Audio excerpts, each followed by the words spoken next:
जिसे ओबीसी कहा जाता, जिसका मैं नेशनल प्रेसिडेंट हूं। मुल्क की आजादी के 72 साल में इस देश में जानवरों की गिनती हुई, कुत्तों की गिनती हुई, हिजड़ों की गिनती हुई, मगर जो हम लोग हैं 52% ओबीसी के लोग, हमारी गिनती नहीं हुई।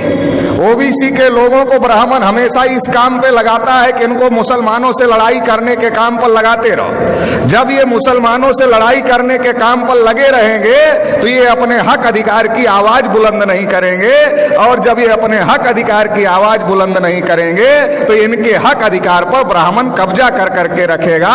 आजादी के 72 साल में हमारी गिनती हिंदू के नाम पर करते रहे और हमारे सारे हक अधिकार पर ब्राह्मणों ने कब्जा कर लिया। 1992 में जब मंडल कमीशन का मामला खड़ा हुआ था, ओबीसी के लोग अपने हक अधिकार की लड़ाई लड़ रहे थे, तो ब्राह्मणों ने बाबरी मस्जिद का मामला खड़ा कर दिया, राम जन्मभूमि का मामला खड़ा कर दिया, और ओबीसी के लोगों को बाबरी मस्जिद के मामले में आगे कर दिया, राम जन्मभूमि के मामले में आगे कर दिया। बाबरी मस्जिद गिरा दी गई।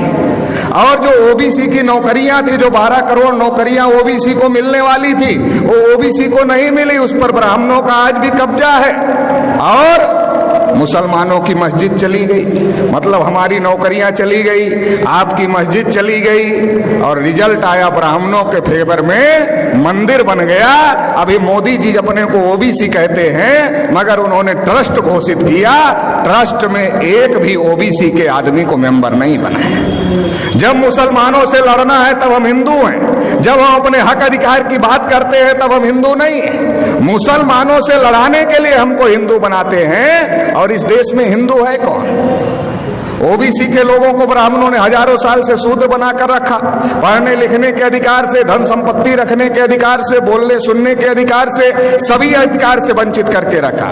लिखा मनुस्मृति में, अगर आंख से ज्ञान देख ले तो आंख में सूजा डाल देना चाहिए, उच्चारण करे तो जीभ काट लेना चाहिए, और अगर कान से ज्ञान का एक शब्द सुन ले तो कान में शीशा पिघलाकर डाल देना चाहिए, ये लिखा। शेड्यूल कास्ट के लोगों को अछूत बना के रखा, आदिवासियों को जंगल में रहने के लिए मजबूर किया, तो देश में हिंदू है कौन? ब्राह्मणों ने हमारे ऊपर इतने जुल्म ढाए, हमें अछूत बनाया, हमें शूद्र बनाया, हमें जंगलों में रहने के लिए मजबूर किया, तो हमारा धर्म और ब्राह्मण का धर्म एक नहीं हो सकता।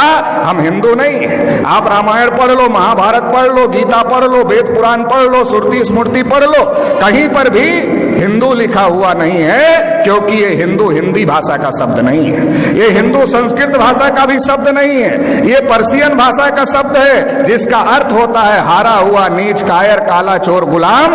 आज भी ब्राह्मण हमको गुलाम कहते हैं, हम गुलाम बनने के लिए तैयार नहीं है, और हम हिंदू नहीं हैं, तो फिर हम क्या हैं? हम इस देश के मूल निवासी हैं, और मूल निवासी कौन है? इस देश के शासक हैं, इस देश के राजा हैं। सम्राट अशोक का नाम आपने सुना होगा, अफगानिस्तान तक, रसिया के बॉर्डर तक सम्राट अशोक का राज था। हम लोग उस वंश के लोग हैं, इस बात को हम लोगों को समझने की जरूरत है। भारत के मुसलमान कोई अरब ईरान से आए हुए लोग नहीं हैं, हमारे डीएनए के भाई हैं, हमारे खून के भाई हैं। जब ब्राह्मणों ने हमारे बुजुर्गों पर जुल्म किया तो हमारे बुजुर्गों ने इंसाफ के मजहब को पसंद किया और इस्लाम को स्वीकार किया। भारत में जो मुसलमान हैं हमारे डीएनए और खून के भाई हैं, इस बात को ब्राह्मण जानता है। इसलिए दंगे में हम मरे या दंगे में आप मरे, ब्राह्मण की सेहत पर कोई फर्क नहीं पड़ता है। हमारे और आपके बीच में ब्राह्मण आ गया है, उसको बीच से हटाना होगा, भाई को भाई से गले लगना होगा। ब्राह्मणों ने हजारों साल से हमको मजलूम बना के रखा, 72 साल में मुसलमानों को मजलूम बना दिया है। इसलिए मजलूम को इकट्ठा होना होगा, और जो ब्राह्मणों ने नाइंसाफी का निजाम कायम किया है, इसे ध्वस्त करना होगा और इंसाफ कायम करना होगा। इंसाफ की इस लड़ाई में आप साथ देंगे, इतना ही कहते हुए आपने मुझे सुना, इसके लिए आभार, धन्यवाद। जय मुनि।